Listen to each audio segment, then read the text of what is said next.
welcome everybody. We are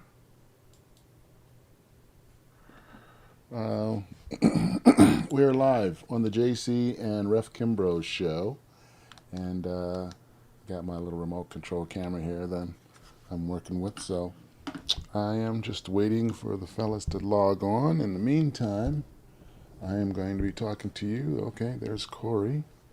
So let me see if I can get him in the mix. And then we got Jack and we got Herb. We got everybody coming. This show is basically about a couple of dudes and some ladies if they want to come on. Talking sports, talking issues, talking politics, talking whatever we feel like talking about, which is pretty much everything. So,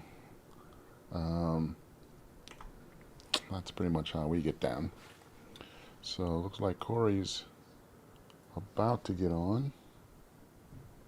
And, hey Corey. Steven. How are you? How's it going? Good. Good to see you as usual. Yes. So, let me see all your fingers and thumbs. You didn't blow anything off this weekend? Nope. All right, good man. Because we cannot do our podcast properly without all of our fingers and thumbs. You understand? True that. Yeah. So, yeah, this has been, it's funny how we're going through several holidays with this pandemic. This is a lot of firsts for a lot of things. And Yes. we are definitely figuring it out. So, I think people will struggle if this is ongoing throughout, Halloween, Thanksgiving, and Christmas. I think it's really going to be hard for a lot of people for Christmas, for sure. Yeah. For sure. They are not going to have a good time with it. I got a feeling. I got a hunch. So, but hey, we have to adapt and improvise and be flexible, and I think it's a way to bring us closer together other ways. Mm-hmm. So we'll just have to figure it out, I think. I'm here. Jack! Yes, sir. How are you, my brother? I'm good. How are you? I am very well. Tucked away here in my little Bel Air studio, Pod Brother Nation studio. Getting it all dialed in. I think Herb is coming too. I sent him the link.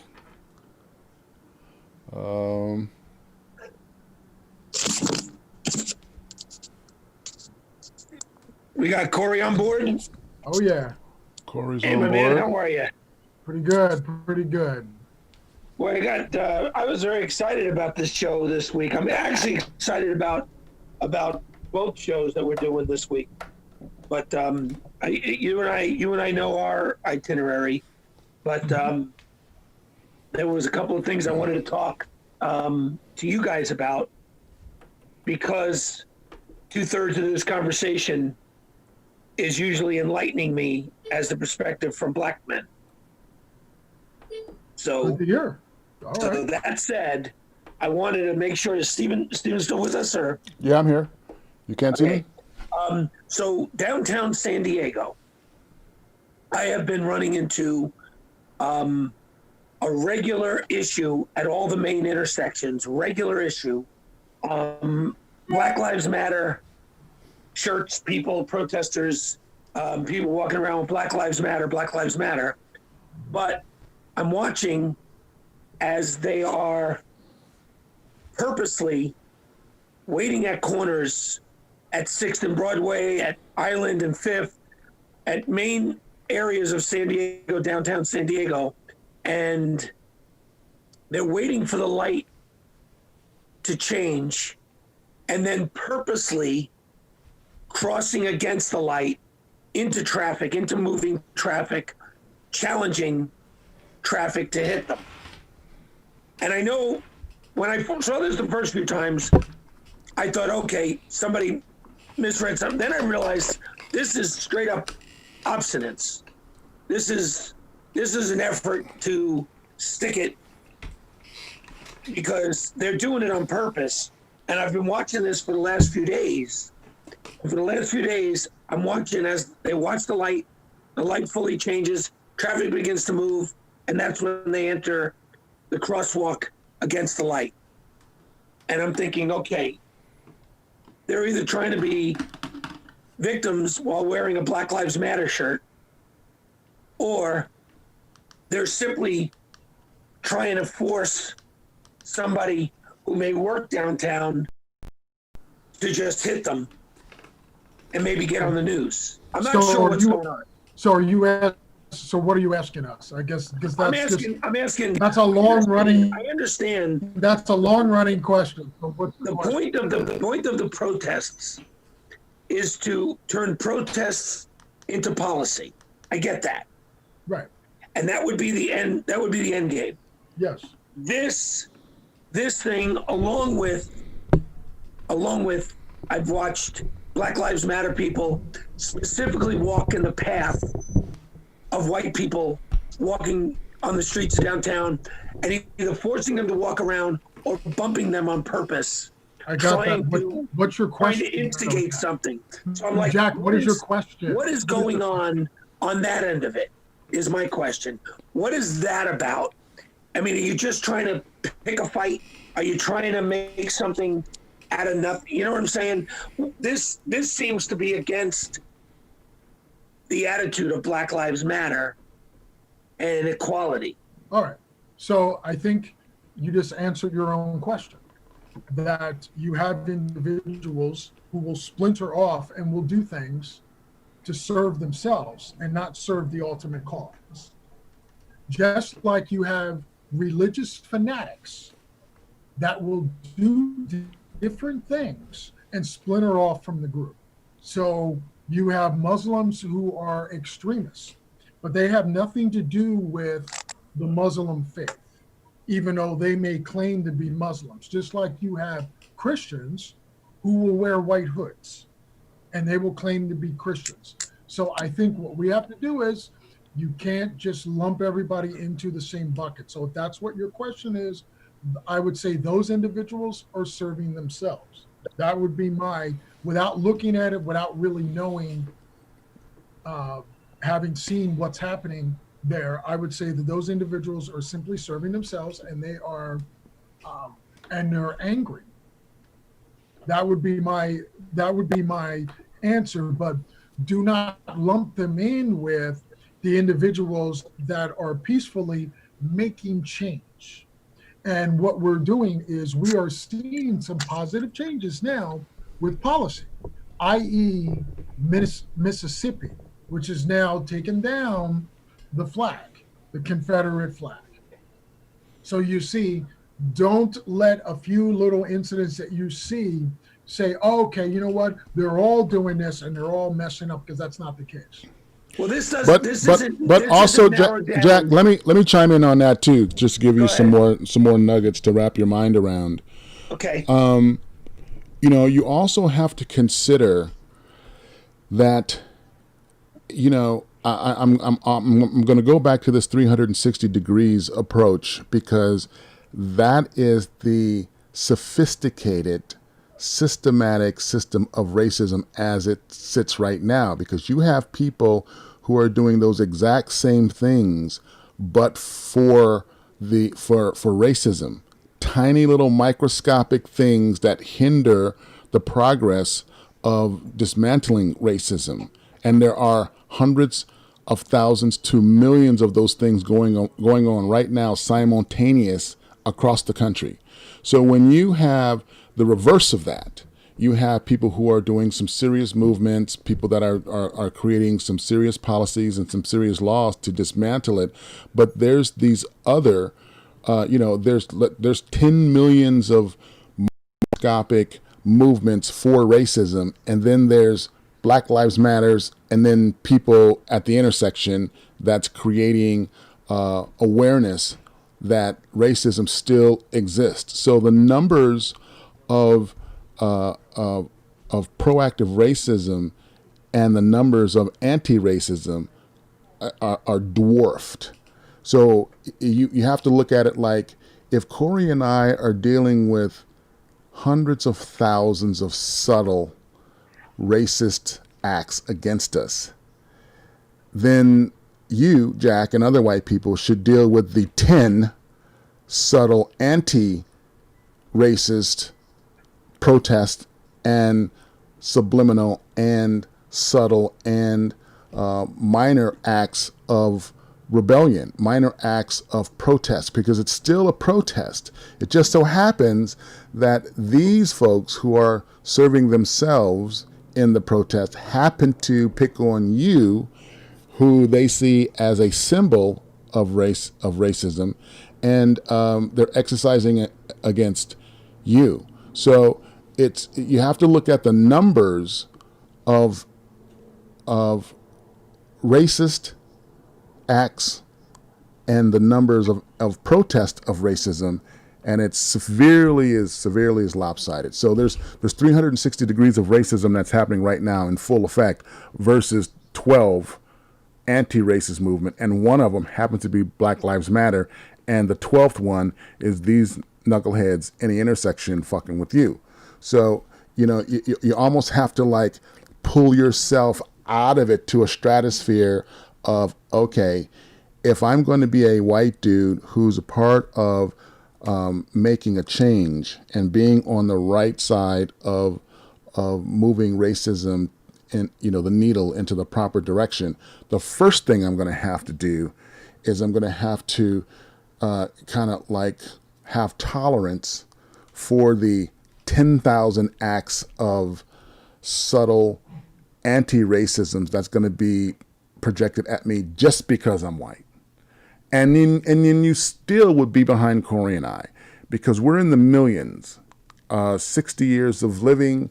You gotta look at, even if it was one person that exercised racism against us once a day for our entire life, that is a huge number by the time you're 60 years old. But it's not one person per day. It's hundreds of people per day. Some days it's thousands of people, and it's real and we feel it, and we're not making this up. It's not our imagination. It's actually happening.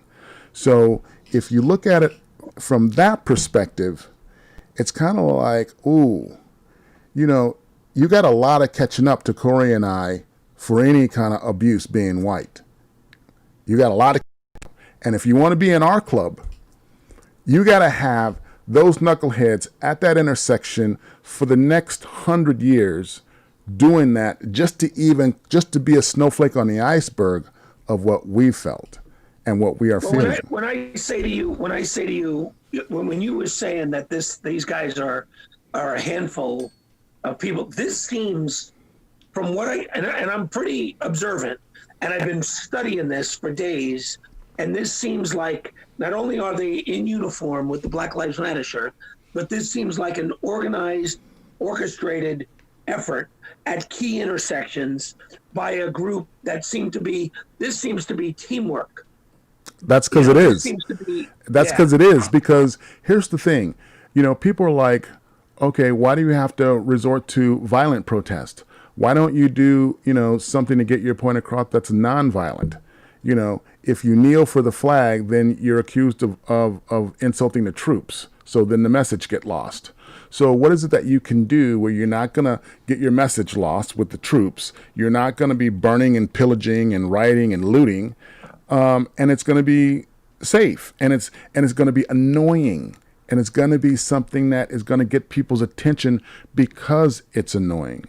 And one of those effective ways of doing that is disrupting traffic flow at intersections with a organized, systematic, uniformed approach with the optics of that this isn't just random people that's out here just messing up. This is a organized group of Black Lives Matter protesters that are out here disrupting this intersection so that the conversation and the issues stay relevant and they stay in the forefront and they stay in the conversation, because like every other protest, over time, it gets lost in the wash. And then the policies aren't really that important to push, and the laws aren't that important to push. And then everything kind of gets lost over time. It gets diluted over time. So this is a way of, a handful of people to have a systematic system of picking the scab of the protest, the issue of the protest. It just so happens that it's the intersection that you have to cross to get to work. And this is an organized effort for these folks. This is the avenue that they choose to protest Black Lives Matter. My avenue is having smart guys like you and Corey on and talking about it and getting it out so people can listen to both sides of the issue and the same side of the issue and go, oh, we should be on the mindset of these guys because their conversation is provocative, it's intelligent, it's civil, it's humane. That's the right thing to do. And they're talking about some really hard shit. So I don't know. Do I want to really go out there in the intersection with a Black Lives Matters on, or do I want to listen to Corey, Jack, and Kimbrough, talking about some real solutions, and then maybe walk away with, I want to take one of those ideas and use that as my protest. But when you have a full frontal assault, none of them are bad ideas. If you're trying to win the war, you got guys. The councilwoman who was out in La Mesa when La Mesa got basically burned to the ground. All of a sudden, council people throughout San Diego wanted to figure out a solution. And this woman got up there at the podium, and she was actually running for mayor and lost in the primary. But she said the only reason you guys are out here trying to resolve this and trying to negotiate is because we burned your city to the ground. And we will do it again if we don't get your attention. And that's the reason you're here now. If we had just done a peaceful protest and gone home, you guys would have swept us under the rug. We needed to do something that yelled from the rooftops that we want something done. We want protests to turn into policy. And that was, I thought, a very strong moment, because I think had they just simply marched and gone home, politicians would have thought, screw it.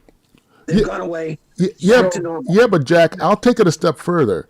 If the politicians had just listened to the canary in the coal mine in the first place, they wouldn't have to feel they need to go burn the place down in order for them to listen, because you are a member of society, and you are the member of society that's being oppressed.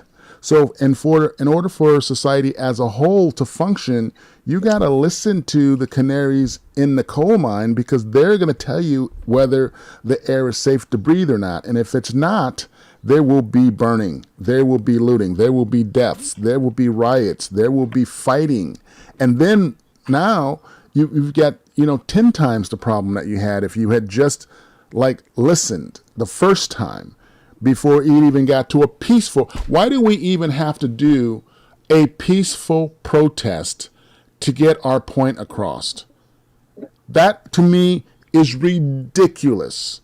It's like that doesn't happen in the white community. The white community does not have to get to a point to where they organize for a peaceful protest, not alone get to a violent protest. No, they pick up the phone. Hey, we think you need to come down here, fix these potholes on 57 and 9th, and then motherfuckers show up and they fix the potholes. And that's how. I got to tell you, Stephen, it's very funny. You said Corey, you got to hear this. I was talking to a friend of mine, black guy, and I told him that I play tennis with a buddy of mine. I have for 25 years, and on this particular tennis court, it's a single court. It's in a park, but we've been the only ones pretty much using it for years. And the net had begun wearing out. It started getting holes in it, and other people were using it, but pretty much it was just us. And over 20 years, it started to come kind of. I made one call to the city council, and I told my buddy that I wanted to get a new net, so I called the city council to have them put a new net. Now my buddy's a black dude, and he thought it was absolutely absurd to think that my phone call, left on a voicemail, by the way, would get a net installed at this park in a nice area of San Diego. Well, 6 or 7 days later, we had a new net. That's my point. There you go. That's exactly what you're saying. It's not surprising. And so, Jack, I want to take things a little bit further, go back to, it's obvious to me that you're a little bit frustrated with what you dealt with in the car, right? Do I have that right? That frustrated you a little? It's bigger than that, actually. Let me, before you commit. No, I just want you to answer the question. You know that I work at the I work at the airport, and Yes. I do work at the airport. And you know those guys that keep you from spending too much time at the curb? You know, the traffic controller guys? Yep. Well, one of the guys is a black dude, and for years, we've gotten along just fine. But ever since this Black Lives Matter eruption, this guy has been openly and opting to be bitter toward me, almost like he has a certain freedom to just kind of, smack me one. I'm glad you told me that. Can you answer the question? Just go back and answer the question that I just asked you. Because what you said has nothing to do with what I just said. I am Did it frustrate you? experiencing. Yes or no? Yes, I am. Okay, good. Now, not good because I don't want you to go through that. Good because that is a microcosm of what Stephen and I have been telling you about. So take that and times that by 100,000. And that's what it is on a regular basis. That's point number one. Point number two, you're probably thinking to yourself, why am I getting lumped in with whites who don't do those kinds of things, right? Does that Absolutely, yes. Very good. So now that is something that African Americans experience on a regular basis. I cannot tell you how many times from at this age that I am now, going back to say maybe when I was 18, when I would have, let's say, a female tell me, you know what? I don't date black guys because this happened. Or a gal will say, I don't date black guys because they treated me wrong or they hit me or something like that. And it's lumping everybody together. You see that happens all the time when it comes to African Americans. But see how you feel now with that happening to you? That you're like, you can't understand. How can that be happening? That is how many of us feel. That feeling that you have right now, that is something daily. Those of us that work hard, pay our taxes, do what we're supposed to do, don't commit crimes, we're like, don't lump us in with people that are committing crimes and doing all sorts of things, breaking in the cars and robbing people. That's not us. But we have a tendency to get lumped in with everyone. But also, Jack, you're asking the wrong question. You shouldn't be asking why are they singling me out because of my color. What you should be asking is, so is this what Corey and Kimbrough goes through? And then you should be asking, how many Kimbroughs and Coreys in America go through this? That's my point. And then you should be asking, how can we eliminate this from happening to Kimbrough and Corey? And then you can ask, well, now that it's not happening to Kimbrough and Corey, why is this happening to me? Because we've eradicated that situation. And those are the questions that you probably should be asking yourself, because those are the real questions that will get you the real answers as to what's going on, because then you would pull yourself out of the situation and look at it from more of a stratosphere and more of a systemic point of view, And then you're going to look at, okay, what are the solutions? What are the policies? What are the, what are the laws that we can put in place to like kind of reverse this whole thing? I was listening to Mark Cuban on the radio, and he had some very, very, very, very profound things to say, and I'm 100% behind him. A lot of it was about kickstarting the economy. But what he was saying in his in the back message, the message between the dialogue was, how do you kickstart the disparity in economics in African Americans? And what he said was, to give money to people in an uncertain situation is it's only going to make them want to save it, hoard it, because they are not sure what's going to happen. And that's not going to stimulate the economy. To give businesses money who are failing or to prevent them from going bankrupt or closing is not going to save that business. What they're going to do is they're going to take that money, keep it, close the business. And so none of those methods work. He says what we should be doing is we should be giving everybody $1,000 a week, and they have to spend it by the end of the week or they don't get it the next week. Because 2/3 of the economy are consumer buyers. And if consumer has money, businesses will thrive. And you have to spend it. You can spend it on anything. You can spend it on candy. You can spend it on toys. You can spend it on instruments. You can spend it on the internet. You can spend it on what? Just pump it back in. Just pump it back in. And then the guy was like, well, how do you know who to give it to? Because, it's like, how do you know, like, the people are going to take the money and be frivolous with it or whatever? And he goes, that's the point. Frivolous spending makes up almost like 20% of the economy. And the people you definitely want to get it to is poor people, black people, people who are in a situation where they need a lot of products, a lot of stuff, a lot of food, a lot of things, because they are going to spend it to get their lifestyle at a level that's going to make them feel comfortable. And that's going to be an enormous amount of spending. And I'm listening to Mark Cuban saying, not only should we give money to stimulate the economy, but we should give money to the bottom of the food chain first, because they're the ones that's really going to kickstart the economy, because they need so much stuff already. None of their spending would be frivolous because they already need shit. So the middle class and the upper middle class, it's like they're going to spend money more on luxury and pleasure stuff, whereas people at the bottom are going to spend money on more necessity things.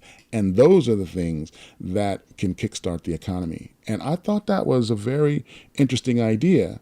And I thought that was something that, the fact that he was saying that there should be no qualifier for it. It's just like there was a politician up in Oakland who suggested that, and he suggested a $500 a month allotment per address, but it had to be spent. Basically, it was a Visa card, and you had to go through it to get the $500 next month. And that $500 could be used for rent. It could be used for, but that $500 would make the difference between having a home and possibly being homeless, because people at that level in areas of Oakland are struggling to the point where $500 would mean the world. And that's exactly the same concept. Yeah, but that $500 does not get you out of the disparity. That does, it just, it's not enough for you to improve your lifestyle, for you to improve your situation. He wanted to make he wanted it as an experiment to see if this would actually improve their station, and then go on to money going to individual people. And no matter if there's 6 people living in the house, everybody would get a check. Yeah, but what I liked about Mark Cuban's idea is almost like the consumer was irrelevant. The consumer was just a current a caveat, a conduit. He was morally focused on the businesses, like striving and living and being able to hire people because they're making so much money on all the business that they're getting. To stimulate business stimulates employment. And when you stimulate employment, you are going to put people into the workplace because your business is making so much money from all the people who are spending the money. You got to hire more people. So the reasons why businesses, close or lay people off is because they're not generating the income that would justify keeping those employees or hiring new employees.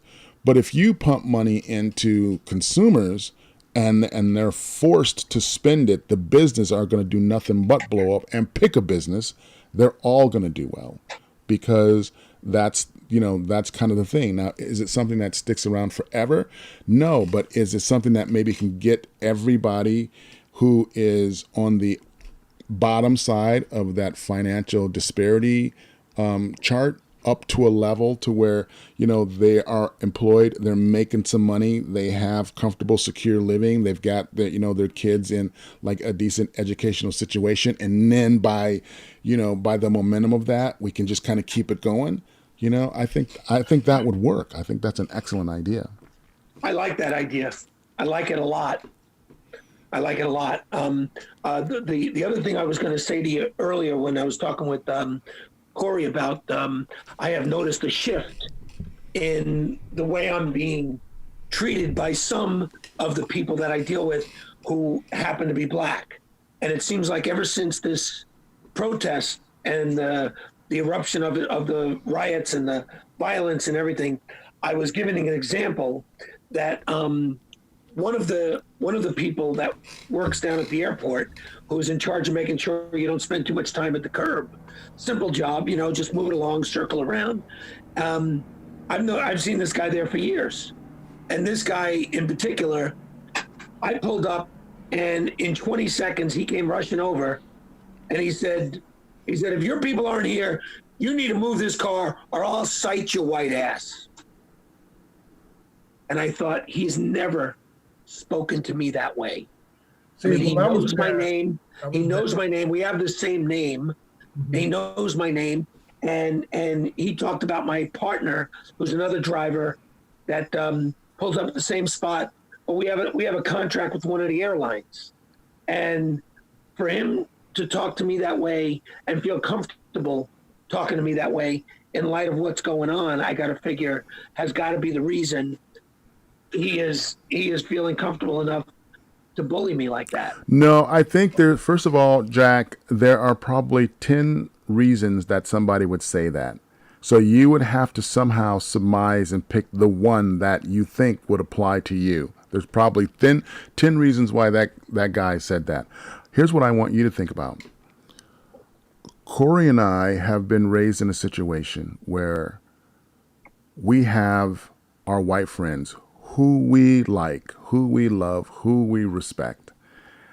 And out of nowhere, they will throw the N-word down, even toward you, to try to like either act black or act cool, or maybe they're trying to test to see if you're cool enough or they're cool enough that you're not going to have pushback about it. Because I've had a lot of white friends, drop the N-word just to see what the barometer of kickback will be from me, because they've seen me just be like super blow it off, and they've seen me go fisticuffs, and it's just like, okay, one dude can say it and Kimbrough laughs it off. Another dude can say it and he's like punching him out. Like, where do I fit in that?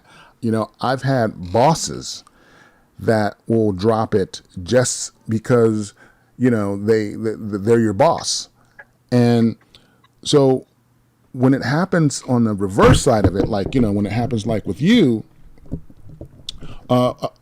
again, it's like, try having that happen to, I'm not exaggerating, in my career of white friends who I have loved, and Corey and Jack, when I say loved, I'm not fucking around. I mean, I love these people. When when that word is dropped in any way that makes me feel that they're trying to get a barometer about how I feel when they say it, instantly sucks a shitload of love wind out of the sail that I have for them. Because when you know the intensity and you know the whole angst behind that word, there was no way you would ever use it if the love was the same.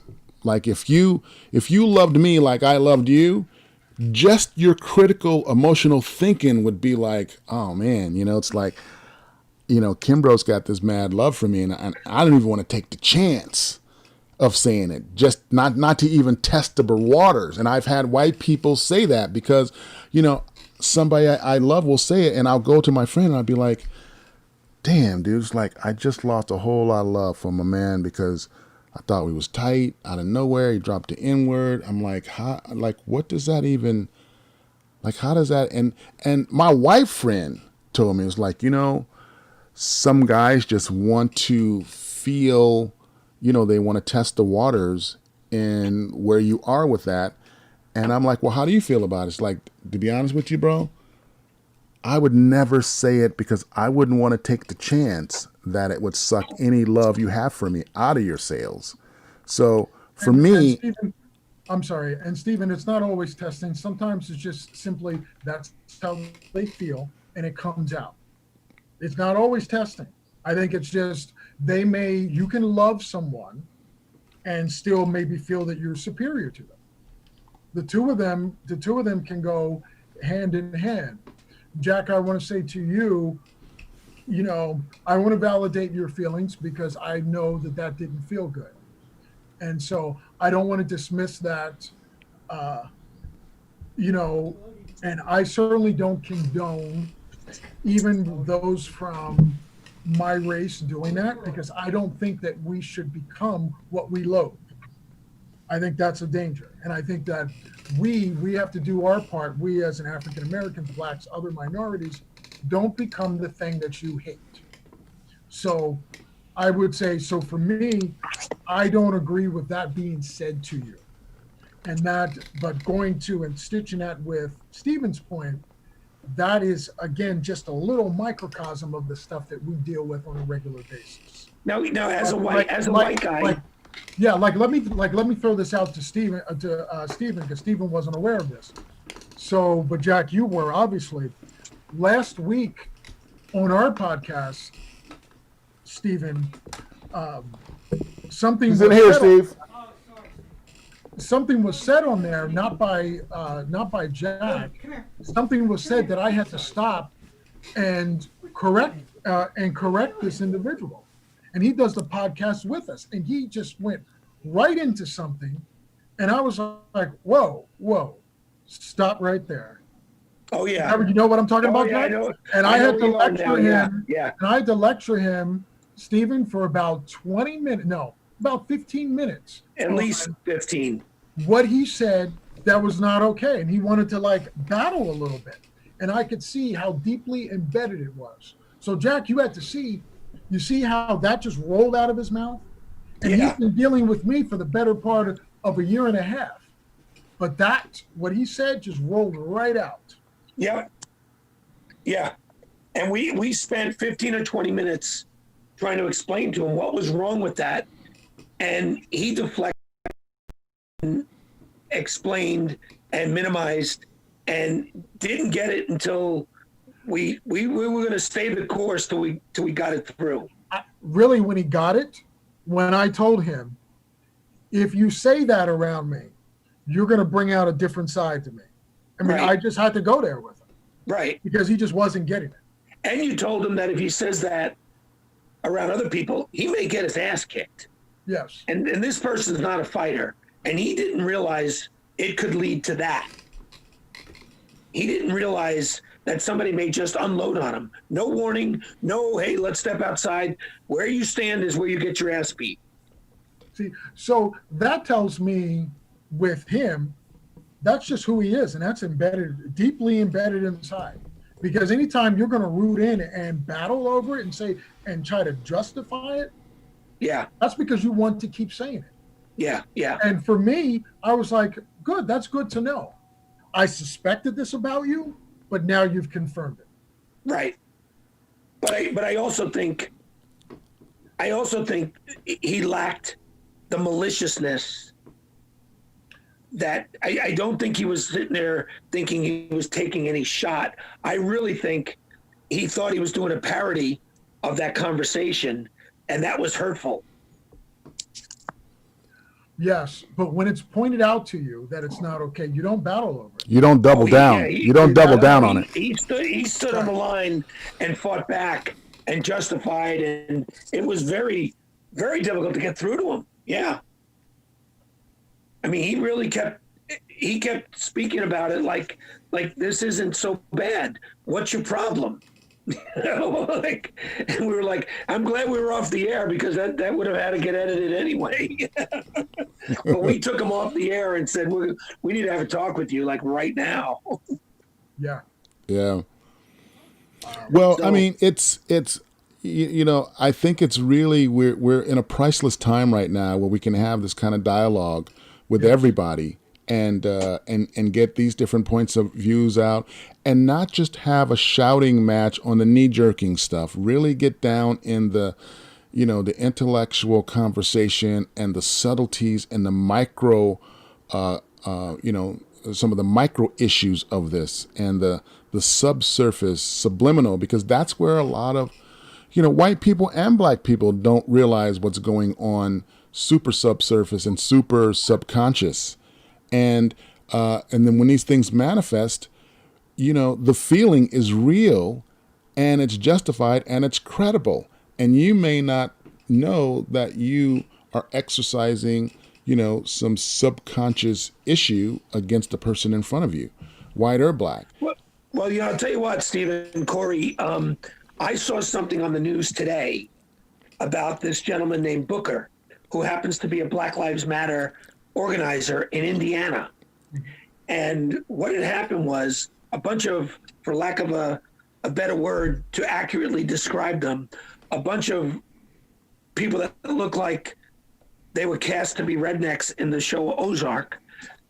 These guys were big, good old boys, shirtless, and they had grabbed this guy, Booker, and taken him out to the woods of Indiana and literally were surrounding him, pressuring up against a tree in the woods. And they were calling for a noose when some white folks came upon them and saw what was happening and demanded his release. And these guys were saying, you just go away. You just go on your way. And they were trying to chase him away. And this guy, Booker, was so grateful that they did not walk away. Now, here's the part that, to tell you the truth, I felt like getting in my car and driving to Indiana today, because I felt like there they are with cell phone footage of these guys containing this guy against his will, restraining him, holding him up against a tree and looking for a noose because he's the Black Lives Matter organizer for the area. And they've got this guy live streaming and on video. Right. And it's not just one guy. It was a group of guys. Right. And it was a scary group of guys. I'm talking guys 6 footish, 260, 275, big boys. And these guys were not going to leave him there in their care, quote unquote. And they were going to leave with him. And they have turned this footage over to the media because the police would not go out and arrest these guys. So they are demanding their arrest through the media because the police would not react. And this infuriated me. This infuriated me as a human being. Yeah. See, I was raised in Indiana, and I know exactly those guys. I went to Indiana University, What part? South Bend, Indiana. Oh, okay. I went to Indiana University at South Bend, but I was going to go to Bloomington, Indiana. Southern Indiana is the headquarters for the Ku Klux Klan. So the the main movement of racism in America happens out of middle Indiana, in the Indianapolis area to, towards Kentucky, like the northern part of Kentucky and the southern part of Indiana is the epicenter Well, Stephen, of racism. I went through Gary, Indiana in 2003. And Gary, Indiana, as we know, is the birthplace of Michael Jackson. But when Dominic and I, my cousin and I, pulled through town, and Dominic's now a captain NYPD, and we pulled into Gary, Indiana, and a large tree on the entrance to town had a noose hanging from one of the big branches. And we got into town, and we met up with one of his Navy buddies, and I had my head down reading the menu when the waiter came up next to me and said, "Excuse me, would you like something to drink?" And I looked up, and in my mind, I heard a white guy. And when I looked up, I saw a black guy. And I looked at Dominic's buddy, and Dominic's buddy said in front of this waiter, this black man, he said, "Oh yeah, they know better than pull that slang here." And I thought, where are we? Where the hell are we? And when we left town, and Dominic pointed out another noose on the other side of town hanging from another tree. And this guy was explaining to me, we don't put up with any of that white, black dating stuff here, and they know how to behave. They stay in line. And I thought, it's 2003, it's we. And he was like, oh no, they know better than that. They don't go cranking that rap music. We don't have to deal with any of that stuff they deal with in the big cities. And I was thinking, oh my God, Gary, Indiana has turned the clock back like 100 years. Not even 100 years.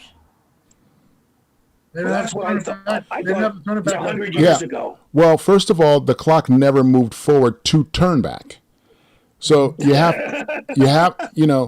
have to have the clock go forward to a society where we are all the same, and then Gary decides to turn it back to how it used to be, where it was, super hyper racist. We've never experienced a forward clock utopian society that is a anti-racist society. We have pockets where we see it can work in the bigger cities. We have pockets where we can see it can work in metropolitans that focus more on economics, and everyone gets to participate in that. But that doesn't mean that it's fixed, or we're there, or we live in a anti-pro racist America.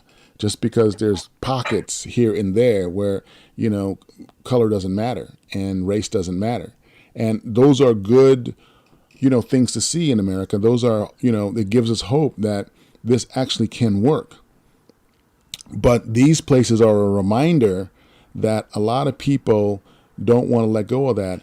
And Jack and Corey both, let's not forget the economics that's attached to racism on both white and black. There's a lot of black people in America that don't want to see a racist-free America because they're making money on racism. And as long as racism is status quo, they're making bank. So they say the knee-jerky thing to give you the false sense that they're on the right side of racism, but their hidden agenda is the opposite of that, because they're benefiting economically from racism, and we obviously know how white people benefit from racism. So you have people who are dead set in making sure that racism stays an embedded part of America because they're making money on it, and then they find the black people who are on that same page, on that same frequency, and and they're getting paid too to keep the status quo of racism.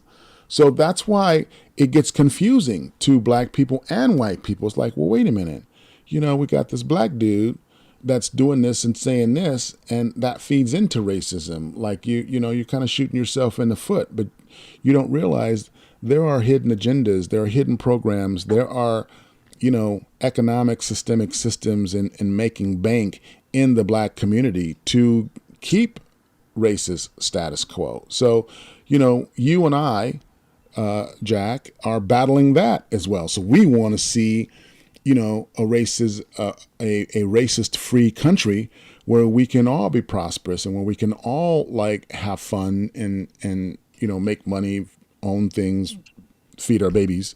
And it works because, let's not get it twisted.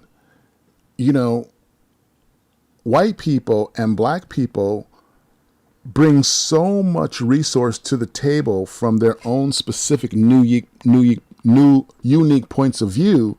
That's what makes us rich, and that's what makes us, really an incredible country, is because, we can do that. And there's not a whole lot of places that you can do that, or that you can see that, because most places all over the world, there's serious separations, but the separations aren't black as white as much as they are language or, ethnicity. They kind of have their own separations. It's a different kind of thing. Whereas we've kind of got the best of both worlds. And when we bring them together, it's amazing. But when we divide, it's very, very sad. It's very sad. Well, I mean, we're a perfect example of how much more can be accomplished working together, rather than, like I just heard today, July 7th, I did not know, is Black Business Day, where people are encouraged to do business and buy things from Black-owned businesses. I didn't know that. I didn't know there was such a thing. And I just found out today. Now, Corey and I have had this conversation indirectly, but I don't think there should be any need for anybody to have to sit there and say, hey, we have to designate a period of time in which Black businesses are supported. They're not ignored or avoided.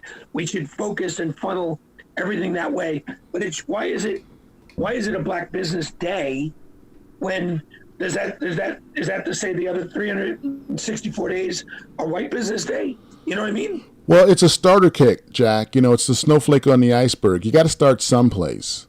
So if you start with a one-day movement, just to get people, in the mindset that there are Black businesses out there that you could use support, it's a way to start. But I think over time, and with Black Lives Matter movement, I also heard rumor that there is a Black national bank that's being developed so that they can focus on Black businesses and Black economics. I think there should be tax incentive for white banks and white companies and white people who use Black banks and put money, invest in Black banks to, kind of kickstart the reverse of economic disparities between the two. There's probably 1,000 approaches to leveling the playing field or just fixing economic disparity in America, period. So we have to stop looking at it like, it's a Black thing or it's a this thing.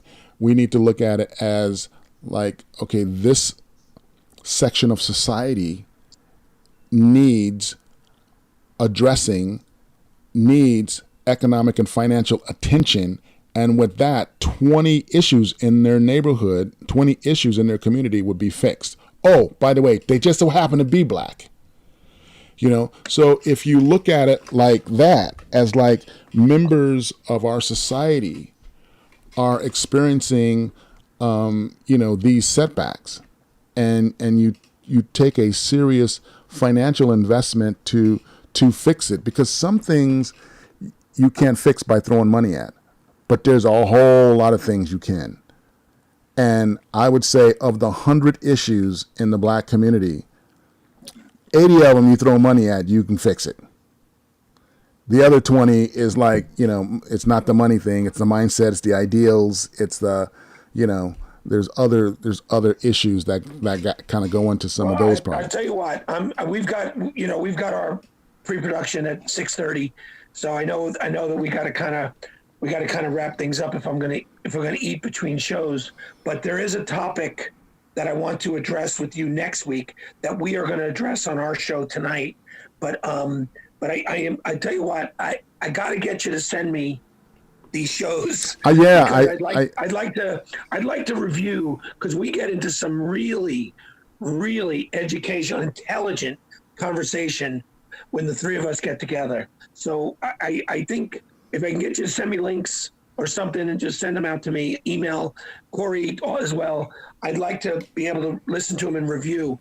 But I have a topic that we're gonna attack on our show, and I'm gonna bring it up next week with you. Okay? Perfect. For sure. Right. We need Corey, to we get good? Stephen. We need to get Stephen on our show too. Yes. Oh yeah. Let it ride. Hey, Absolutely. anytime, man. We just don't have enough time. We just don't have enough time to cover a lot of things. I wanted to cover a little bit about, the flag, the statues, the NASCAR, and we just don't have time to get into it. I know. You know what? They were thinking alike, because that's part of what I wanted to talk about. Yeah. But we'll bring it up next week. We'll just make a little list, and we'll do it next week. Because I'll tell you what, look at dinner is cooked and getting cold. Nice. Go for it, bro. Go for it. Karen went nuts and cooked up a storm. Bon appetit, my brother. All right, you guys take care. I'll see you later. All right. Thanks, guys. It was Later. fun. See you later, Herb. I know.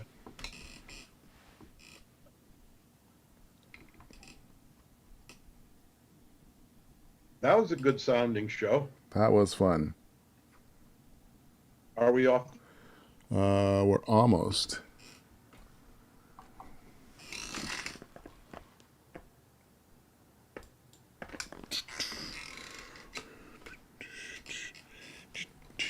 I'll call you back, Herb. Let me get this all shut down.